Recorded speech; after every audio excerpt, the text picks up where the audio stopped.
ଥରେ ଜଣେ ବହୁତ ହି ସମ୍ଭ୍ରାନ୍ତ ବ୍ୟକ୍ତି ତାର 10 ବର୍ଷର ପୁତ୍ରକୁ ଗୋଟେ ଗ୍ରାମକୁ ବୁଲେଇବାକୁ ନେଇଗଲା। ସେ ଚାହୁଁଥିଲା ତା ପୁତ୍ର ଦେଖୁ ଆଉ ଜାଣୁ ଗରିବ ଲୋକମାନେ ତାଙ୍କ ଜୀବନ କିପରି ବ୍ୟତୀତ କରନ୍ତି, ସେମାନେ କିପରି ରୁହନ୍ତି, କେଉଁ ପରିସ୍ଥିତିରେ ରୁହନ୍ତି। ସେ ଏହା ମଧ୍ୟ ଚାହୁଁଥିଲା ତା ପୁତ୍ର ବୁଝୁ ଏବଂ ଜାଣୁ ତା ଜୀବନ ସେମାନଙ୍କ ଠାରୁ କେତେ ଉନ୍ନତ। ସେ ଲୋକଟି ଚାହୁଁଥିଲା ତା ପୁତ୍ର ଭଗବାନଙ୍କୁ ଅବଲାଇଜ୍ ହେବା ଦରକାର, ଭଗବାନଙ୍କୁ ଥ୍ୟାଙ୍କ୍ସ କହିବା ଦରକାର। ଭଗବାନ ତାକୁ ଏପରି ଆରାମଦାୟକ ଏବଂ ସବୁରେ ପରିପୂର୍ଣ୍ଣ ଜୀବନ ଦେଇଛନ୍ତି। ସେ ଲୋକଟି ତା ପୁତ୍ରକୁ ଗରିବ ଲୋକଙ୍କ ପାଖକୁ ନେଇ ତାଙ୍କ ସହିତ କଥାବାର୍ତ୍ତା କରାଇଲା, ତାଙ୍କ ଛୋଟ ଛୋଟ ପିଲାମାନଙ୍କ ସହିତ ଖେଳିବାକୁ କହିଲା।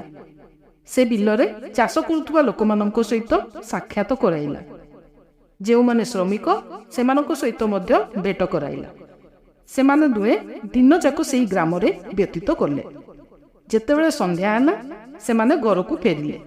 ରାସ୍ତାରେ ଧନିକ ବ୍ୟକ୍ତିଟି ତା ପୁତ୍ରକୁ ପଚାରିଲା, ତୁ ଆଜି ସେ ଲୋକମାନଙ୍କୁ ଭେଟିଲୁ, ତୋତେ କିପରି ଲାଗିଲା? ସେ ଲୋକମାନଙ୍କ ଠାରୁ ତୁ କ'ଣ ଶିଖିଲୁ? ତାଙ୍କ ଜୀବନ ଆଉ ତୋ ଜୀବନ ମଧ୍ୟରେ କ'ଣ ଅନ୍ତର? ସେ ତା ପୁତ୍ରକୁ ପଚାରିଲା। ତା ପୁତ୍ର ଉତ୍ତର ଦେଲା, ବାପା, ଆମ ପାଖରେ ମାତ୍ର ଗୋଟିଏ କୁକୁର ଅଛି, କିନ୍ତୁ ତାଙ୍କ ପାଖରେ ଅନେକ ଗୁଡ଼ିଏ କୁକୁର ଅଛି। ତାଙ୍କ ପାଖରେ ବହୁତ ଗୁଡ଼ିଏ ଗାଈ ବାଛୁରୀ ଅଛି, କୁକୁଡ଼ା ବତକ ସବୁ ଅଛି। ଆମ ପାଖରେ ସେସବୁ କିଛି ନାହିଁ। ଆମ ପାଖରେ ମାତ୍ର ଗୋଟିଏ ସୁଇମିଂ ପୁଲ୍ ଅଛି, ମାତ୍ର ତାଙ୍କ ପାଖରେ ଗୋଟେ ବହୁତ ବଡ଼, ଆମ ସୁଇମିଂ ପୁଲ୍ ଠାରୁ ମଧ୍ୟ ବହୁତ ବଡ଼ ନଦୀ ଅଛି। ଆମ ପାଖରେ ରାତିରେ ଜଳାଇବା ପାଇଁ ଟ୍ୟୁବଲାଇଟ୍ ଅଛି, କିନ୍ତୁ ତାଙ୍କ ପାଖରେ ତାରା ଗୁଡ଼ିକର ଚମକ ଓ ଜହ୍ନ ଆଲୁଅ ଅଛି। ଆମକୁ ପ୍ରୋଟେକ୍ଟ କରିବା ପାଇଁ କାନ୍ଥ ଅଛି, କିନ୍ତୁ ସେମାନଙ୍କୁ ପ୍ରୋଟେକ୍ଟ କରିବା ପାଇଁ ତାଙ୍କ ସାଙ୍ଗସାଥୀ ସବୁ ଅଛନ୍ତି। ଏହା ଶୁଣି ଧନୀ ବ୍ୟକ୍ତିଟି ଖୁସି ହୋଇଗଲା ଓ ତା ପୁତ୍ରକୁ କୁଣ୍ଢେଇ ପକାଇଲା।